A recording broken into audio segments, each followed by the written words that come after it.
Você, no teu dia a dia, assim, você segue muito o que tua mente tá curiosa de aprender? Ou você tem um cronograma Não, do que você vai estudar? eu tenho cronograma. Eu tenho um cronograma do que eu vou estudar até 2027 já, mais ou menos. Mas como isso, Mas aí eu exatamente? tenho, mas aí eu tenho dentro desse cronograma janelas onde eu deixo livre para estudar o que vem na vontade naquela semana. Pensa assim, ó. Eu não sei se eu falei isso aqui em algum outro lugar, talvez eu tenha falado no Fermento. Eu tenho uma história dentro da psicologia diferente da média dos profissionais da psicologia. Porque eu entrei na graduação, eu aprendi muito sobre um tema, depois eu aprendi muito sobre outro, e aí eu saí da graduação e pulei para neurociência.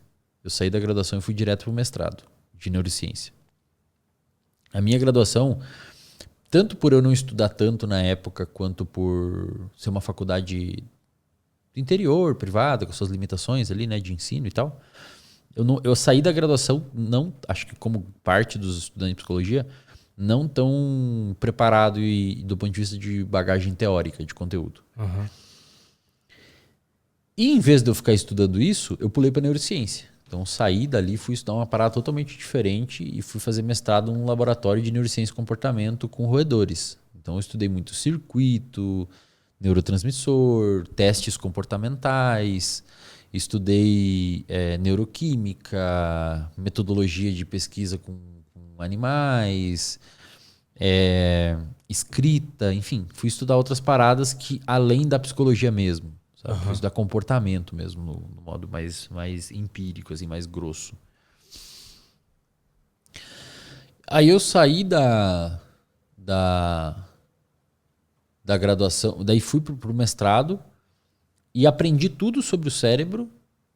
Aprendi muita coisa sobre o cérebro, tudo não, mas aprendi muita coisa sobre o cérebro e não estudei muita psicologia. Tá? Aí entrei no doutorado.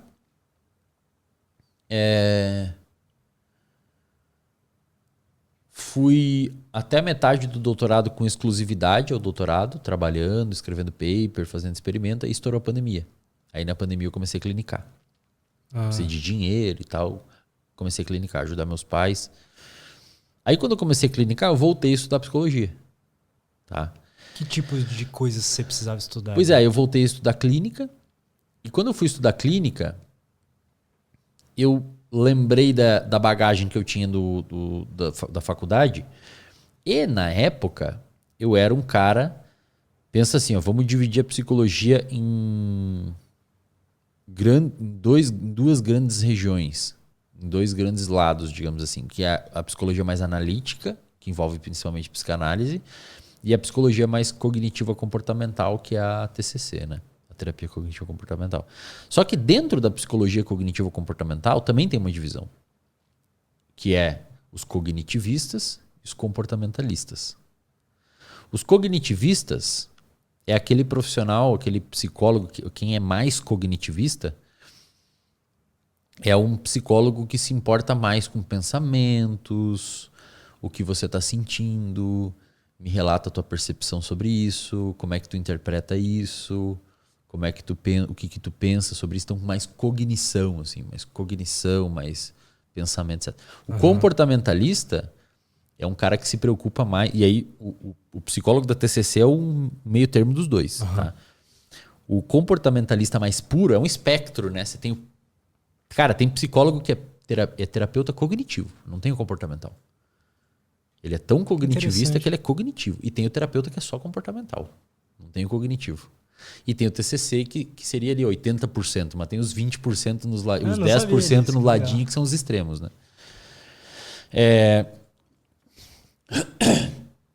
Esses extremos, aqueles mais xaropes, digamos assim, eles tretam. Porque não, o cognitivista fica falando de pensamento, mas a gente nunca viu um pensamento. Onde fica no cérebro o pensamento? Eu não consigo medir. Eu não sei onde estão os neurônios que disparam. Cadê o pensamento? É uma atividade cerebral que você tem. E aí os comportamentalistas falam, não, mas pensamento é um comportamento. Então não é nada de cognição, é um tipo de comportamento. Enfim, aí eles ficam tretando, tipo... Aham. Quem tá certo, quem tá errado, e a galera que fica ali no meio, que não se importa tanto com a parte mais semântica e tal, eles ficam clinicando e usando os dois. Tipo, eu uso os dois. Criam aí as coisas que eu vou usar os dois. E eu era um cara, quando saí da faculdade, muito cognitivista. Ah, é? Eu imaginava que seria o comportamento. Hoje eu sou, mas na época eu era cognitivista. E eu,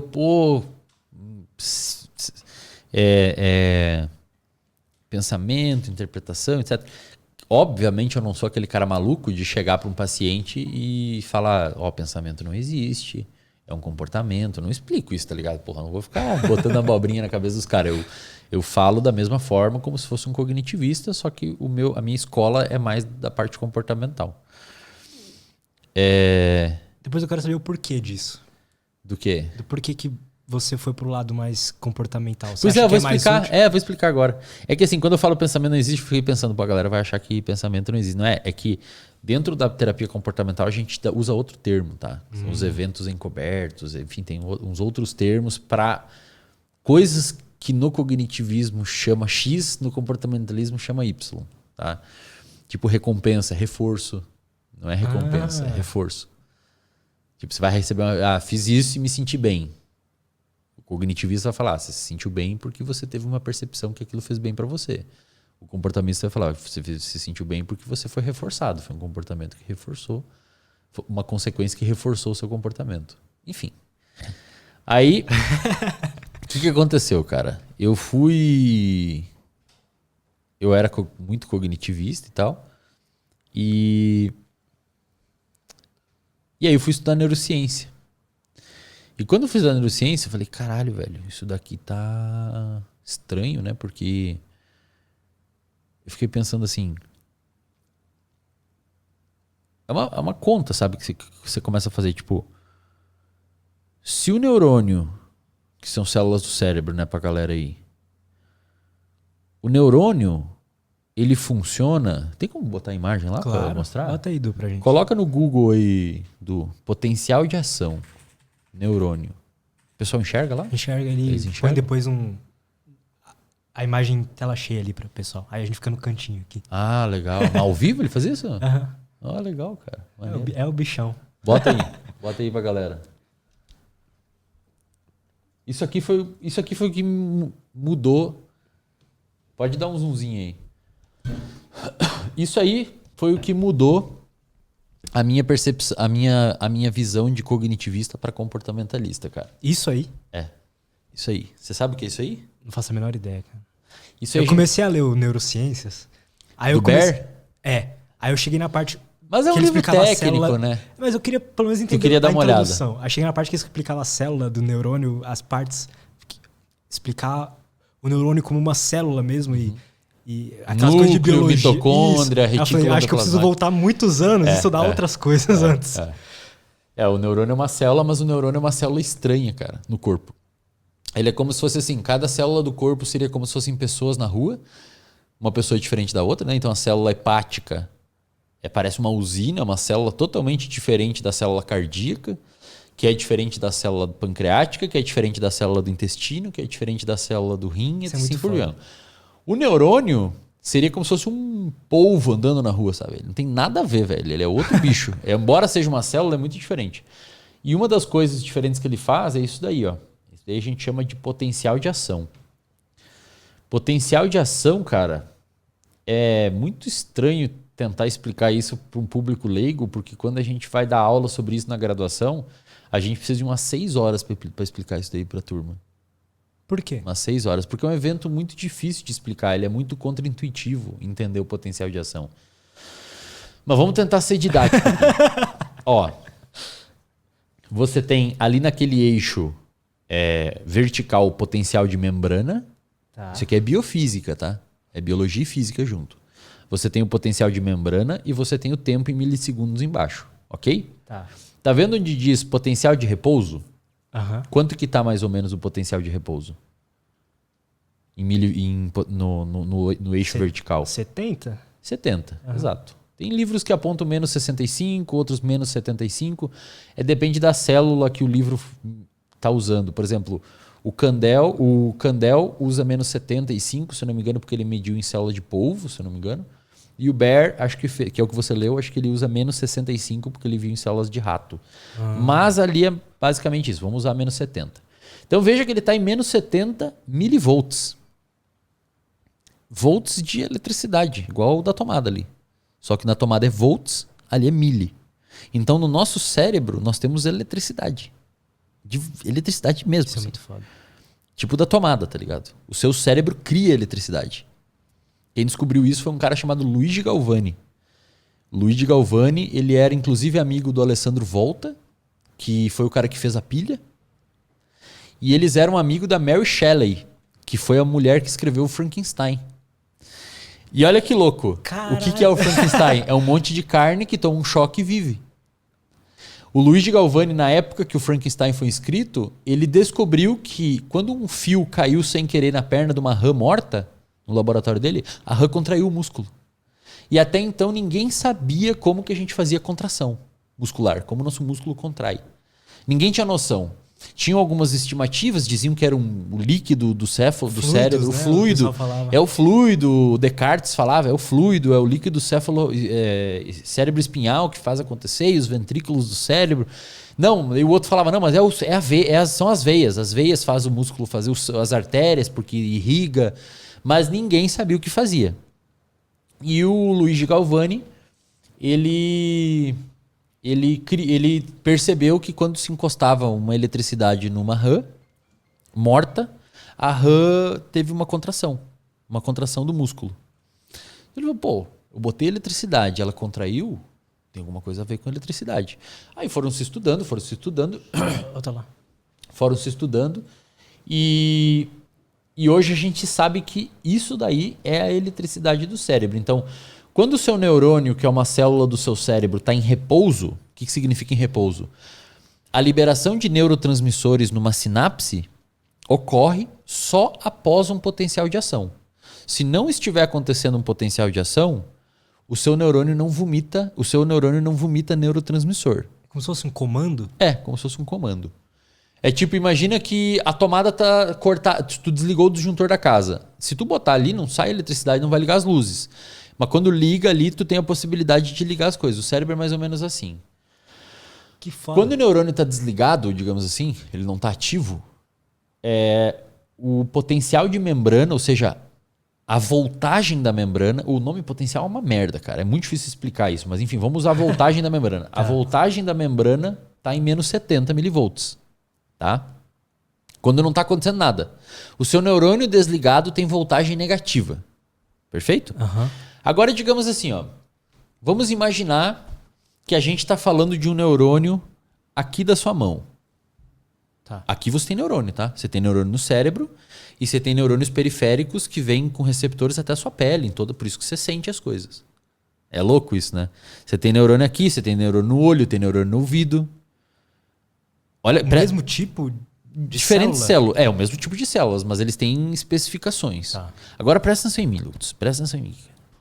O que está acontecendo? Ó?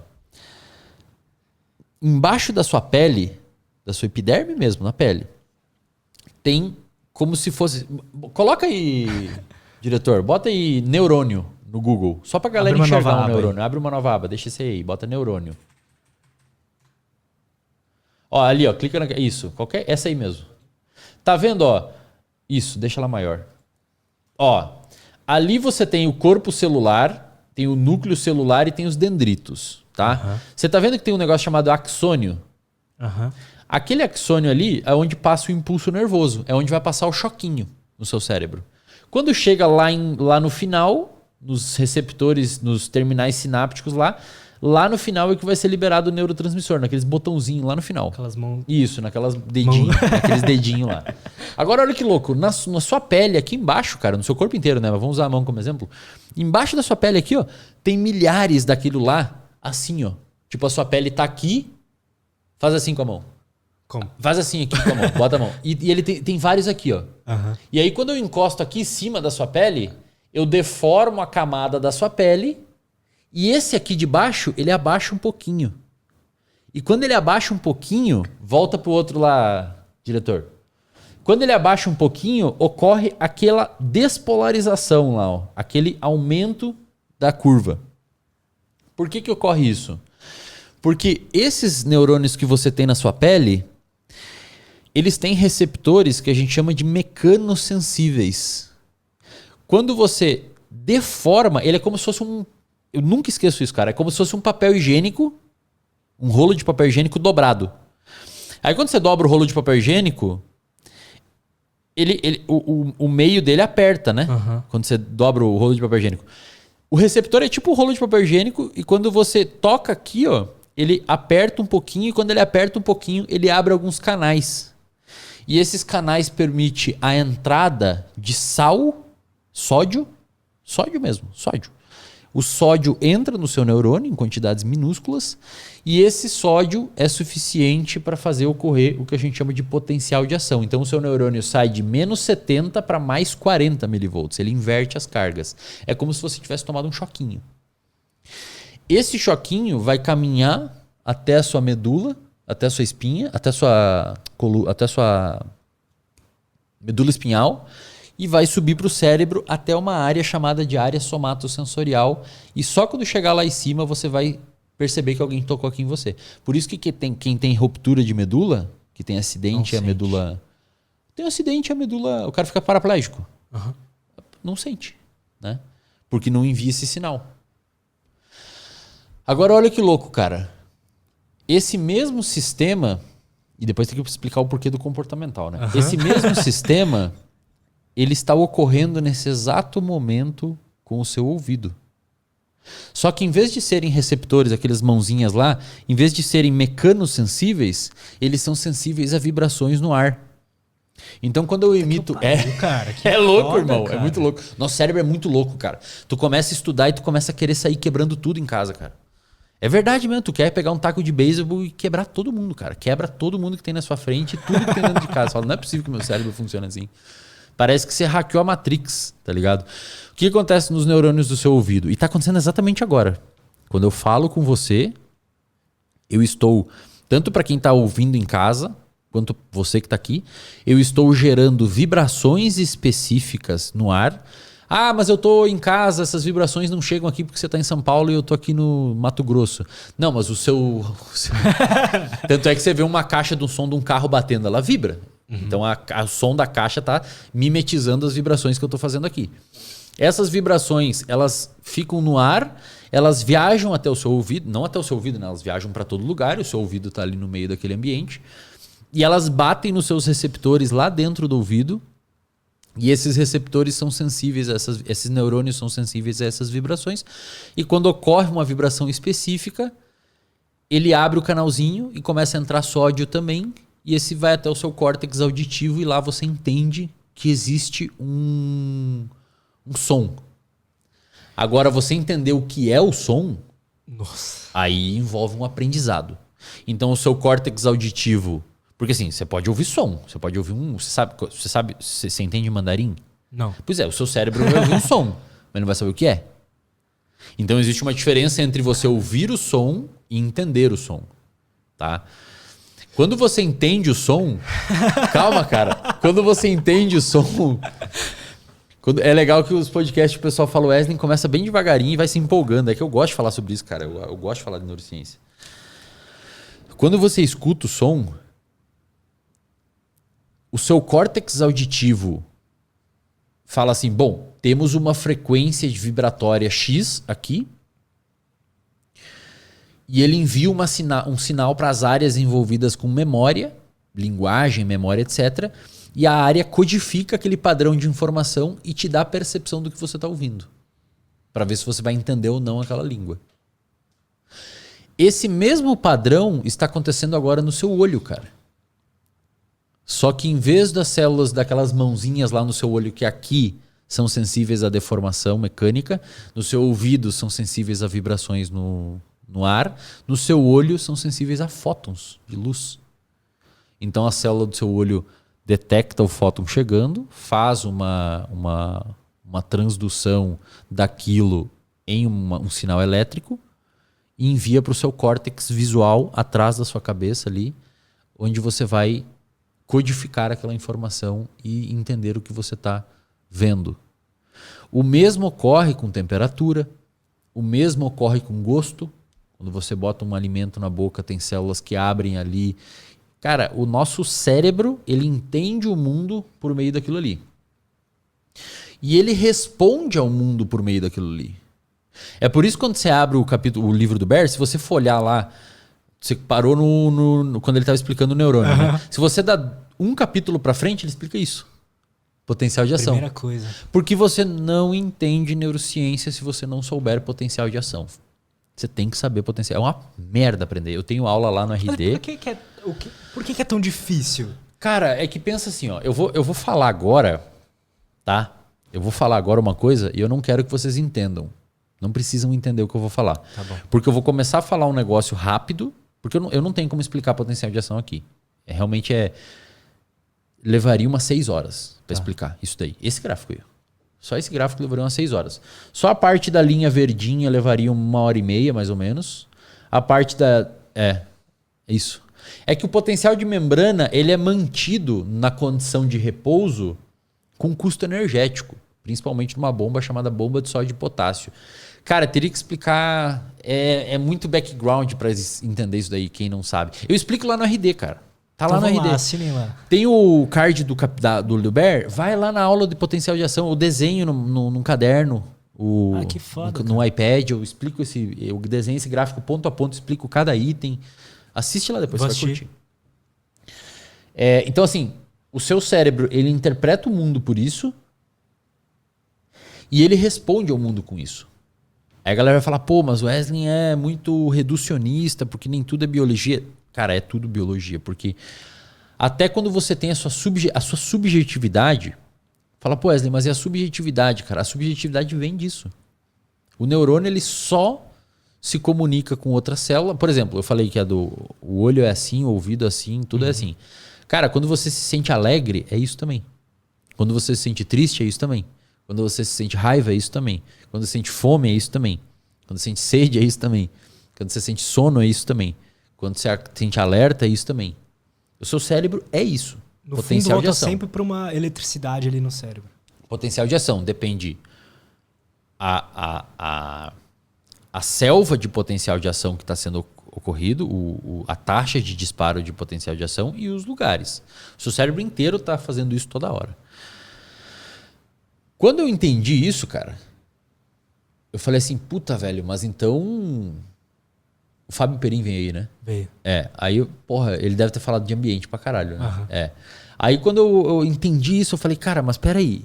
E aí foi a minha crise existencial, foi a minha grande crise existencial na vida, assim, que eu tive. Quando isso? Eu tive uma crise existencial, acho que era início do doutorado, mais pro final ali, enquanto eu ainda tava com a bolsa. E fui pra clínica depois. Então você já estava estudando neurociência? Sim, já entendia isso? Já entendi isso aqui. Isso aqui cai na prova de mestrado no neurociência. Você tem que saber isso pra entrar. Eu falei assim, cara... Mas é que aí que tá, Luz. Posso desligar o ar? Pode. Desliga aí, por favor. Se ficar quente, eu aviso aí. Tá bom. É que assim... Você entender isso... Você saber isso... do potencial de ação é diferente de entender. Claro. Tipo, você pode saber tocar uma música, mas você entender música é outra parada. Total. E eu vejo que muita gente aprende isso, mas não entende isso. Tipo, ele não entende a funcionalidade disso na sua vida, o quanto isso rege no nosso comportamento. E, cara, o que eu pensei? Falei assim, isso é o tempo? Caralho, irmão. Tô louco. O que eu pensei? Eu pensei assim, bom, se o nosso... Por exemplo, agora, ó. O seu cotovelo está encostado na mesa e você está mexendo no cabo. Até agora, você provavelmente não estava sentindo o seu cotovelo na mesa. Você também provavelmente não está sentindo a sua bunda na cadeira, ou seu pé no chão. Agora você está, porque você jogou sua atenção para lá. O que acontece? Existem potenciais de ação ocorrendo aqui, etc. Só que o seu tálamo lá no cérebro, ele filtra isso e não deixa chegar na área envolvida com sensação. Então, tipo, você tá tendo os sinais entrando, só que o seu tálamo, ele freia. Ele fala, não deixa ele perceber isso agora, porque não é importante. Ele tá prestando atenção no que o cara tá falando, vamos deixar o ouvido enviar mensagem, vamos deixar o olho, saca? Então o seu corpo tá toda hora recebendo estímulos, e o seu cérebro, principalmente o tálamo, que é uma regiãozinha no meio do cérebro, depois a gente pode botar ali, ele filtra o que é importante e o que não é. Tá? Inclusive tem uma hipótese de que o paciente com TDAH tem esse tálamo com pouca capacidade de filtrar. Porque o TDAH está aqui, e isso é importante agora, aí dá o relâmpago, dá um barulho, dá não sei o que, o cérebro, em vez de travar aquela entrada sensorial, ele manda para as áreas e o cara percebe. E aí muitas vezes a atenção fica indo para todo lado, sacou? Porque o tálamo, em vez de frear aquilo, ele é lá, ó. O tálamo é aquela região do meio do cérebro lá, ó. Então pensa assim, ó. O seu olho... Coloca aí sistema somatosensorial no Google. Isso, vamos ver se tem algum cérebro bonito aí. Esse aí, ó. Esse aí. Esse aí é bom demais, cara. Adoro essa imagem. É da Silverton, um livro de fisiologia. É muito didático. Eu usava para dar aula. Ó, a imagem não tá muito boa, mas dá pra sacar. Tá vendo lá no meio que tem uma estrutura... Bota o mouse lá em cima, na amarela. Isso aí. Aí é o tálamo. Aí é o tálamo. Tá. E aí você vê que tem várias flechas saindo dele, né? Uhum. O que acontece? Cada estímulo sensorial, língua... Só o olfato que não. Língua, toque, visão, audição, todos antes de chegar na área que faz você ficar consciente daquilo... Porque a galera não entende, mas tem muita coisa acontecendo no mundo que o seu cérebro não está percebendo agora. Sacou? Por exemplo, o seu pé lá no chão, o barulho lá fora, a luz ali. O seu cérebro não está processando. Ele processa isso, mas não te deixa consciente disso. Por quê? Porque a sua atenção é seletiva. Você não tem como prestar atenção em tudo. Imagina você está prestando atenção no seu pé, no seu não sei o quê, na sua dor, na sua bexiga, no seu não sei o quê. Você ia ficar maluco. Uhum. Então o tálamo é o responsável por fazer esse filtro. É como se as áreas conscientes do cérebro fossem um general e o tálamo fosse um soldado. Ele é responsável por filtrar o que é importante e o que não é para chegar no general. O general tem que usar só o que é importante. Algumas hipóteses dizem que o paciente com TDAH tem esse tálamo menos funcional. Por isso que ele deixa passar muita coisa. Então o paciente, em vez de ficar focado aqui, começa a dar uns barulhos e tal, ele já fica olhando porque o tálamo, em vez de frear, deixa passar. Mas são apenas hipóteses que estão sendo investigadas. Volta lá para o gráfico do potencial de ação, o primeiro. A primeira imagem lá. Aí. O que acontece, cara? Quando eu percebi que o cérebro ele processa as informações do meio, do ambiente, sempre por meio de potencial de ação. E ele responde ao meio com potencial de ação. Eu fiquei pensando assim, bom, se isso acontece, quando eu vou emitir um comportamento, tipo, eu vou emitir o comportamento de pegar água, eu fico pensando, quem foi o primeiro neurônio que disparou um potencial de ação? Aonde que ele está? Porque pensa assim, ó, o potencial de ação ele só é disparado com alguma entrada sensorial. Por quê? Porque o potencial de ação ele ocorre uma vez que existem canais de sódio que são abertos por algum estímulo. Ou seja, não tem um neurônio que numa bela tarde pensa assim, eu vou disparar um potencial de ação aqui e ele dispara sozinho. Ele tem que ser influenciado por um outro neurônio, que foi influenciado por um outro neurônio, que foi influenciado por um outro, que foi por um outro e que em último caso, invariavelmente foi influenciado pelo ambiente. Caralho. Então, por exemplo, ok, eu vou ter o comportamento de pegar água. Por que eu tive esse comportamento de pegar água? Talvez porque os neurônios do meu hipotálamo registraram que tem um aumento da concentração de solutos no meu sangue, e, portanto, talvez eu esteja ficando desidratado. Está pouco diluído, né? Então eu estou desidratado. Isso é o hipotálamo informando o meu córtex pré-frontal que eu preciso de água. Então o meu hipotálamo informou meu córtex pré-frontal para eu procurar água. Quanto mais com sede eu vou ficando, o hipotálamo mais começa a informar o núcleo accumbens também, a área tegmentar ventral, aumentando o meu nível de dopamina. Tanto é, cara, que se você ficar com sede 2 dias, você mata alguém por água. Você assalta o mercado, você dá um jeito, velho, porque não tem como lidar com a sede. Você deixa outros compromissos, você não vai... Tô com muita sede e vou lá na reunião. Você vai dar um jeito de beber água antes. Sua motivação guia para outro lugar. Ou pode ser porque eu vi essa água, então o estímulo visual entrou no meu olho, foi até o meu cérebro, processado por potencial de ação e informou minha rede de controle motor para eu pegar água. Enfim, a questão é, eu não decidi pegar água, tá ligado? Aí entra aquela noia que os caras do livre-arbítrio e tal.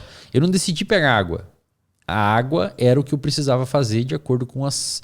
Aí você pode falar assim, pô, mas você uma vez pegada a água, você podia falar, eu não quero a água agora. Mas mesmo se você não quiser a água agora e isso aparentar algum tipo de arbítrio que você possa ter, você não quis pegar a água por eventos passados que você vivenciou e você preferiu não tomar. Então, por exemplo, você pode falar, eu não vou tomar agora porque vai me dar vontade de fazer xixi e eu vou ter que ir ao banheiro. Porque aquela vez eu fui e pegou mal e não sei o quê.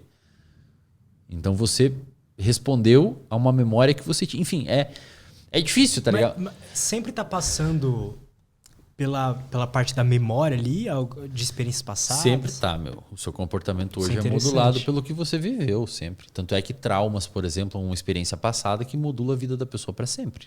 Né? Trauma é uma memória muito forte. Ruim. Né?